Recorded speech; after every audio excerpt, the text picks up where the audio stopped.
As more and more Fontaine characters get released, the Fontaine meta, as well as the teammates that these characters need, become clearer and clearer. This meta is likely here to stay for the entire Fontaine patches, and as such it is important to be aware of what exactly the new Fontaine meta is, and what type of teammates suit them the best. Let me show you. Before I continue, I hope that you consider clicking the subscribe button and subscribing to my channel. It will only take a few seconds of your time and will help me to get to my goal of 4,000 subscribers. Thank you so much in advance. So, with the release of Linny and Neuvillette, we can already see two very important characteristics. 1. Fontaine's DPS characters will be relying on normal or charge attacks for damage. And 2. Fontaine characters' gameplay mechanics will be heavily relying on the change in their HP for damage or support. For instance, Linny will take off 20% of its HP when it uses its charge attack to gain 1 prop surplus stack. This is further supported by the Fontaine artifacts, especially the Marichase Hunter, whose 2-piece gives a 15% increase to normal and charge attack damage, and 4-piece increases crit rate by 12% up to 3 times when the character's HP changes. So, what does this mean?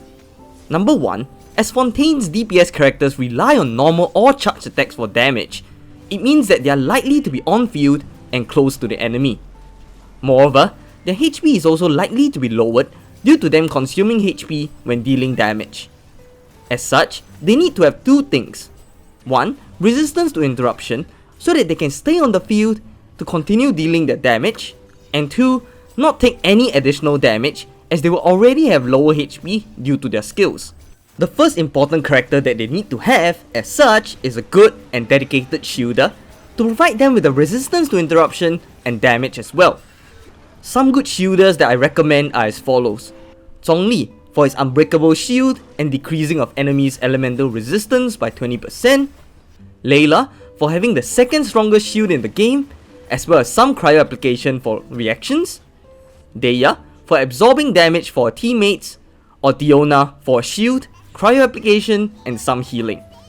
Thoma is also a good option, although he will not work for Neuvillette and Linny, but likely will for Wriothesley, as it seems like his kit functions based on both normal and charged attacks. Number 2. As Fontaine characters rely on the change in HP for dealing damage or support, it is important to ensure that their HP in fact changes. However, one mechanic inbuilt to their kit is, for example, Linny cannot lose health below 60%, or Neuvillette cannot lose health if its HP is already below 50%. So, if they hit their health threshold, they will not be able to benefit from either their kit or the artifact.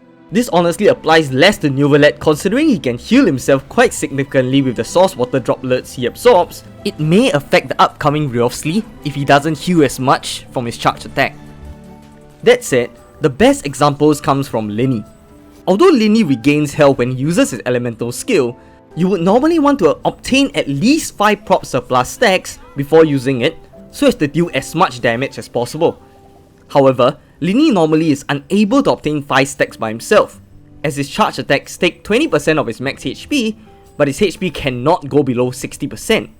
So, the maximum stacks he can obtain alone is only 2 stacks. As such, to be able to benefit from these mechanics, it is ideal that you have at least one healer in your team.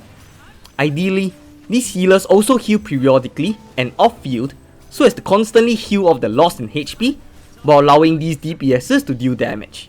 Characters such as Barbara, with her elemental skill, Bennett with his burst, Kokomi with her jellyfish, will be perfect for these scenarios. So, based on my current observations, these are what I can gather from the meta with the currently released characters. I'm really interested to see how this meta will change or improve after the release of Furina. But in the meantime, these characters, a shielder and a healer, will be beneficial and perfect for your Fontainian teams. If you found today's video helpful, or you just enjoyed it in general, do consider leaving a like, comment and subscribing, as it will really help out this small channel to reach the goal of 10,000 subscribers. Thank you so much! If you'd like to see how you can create a team to 36-star the Abyss, please click the video on the right.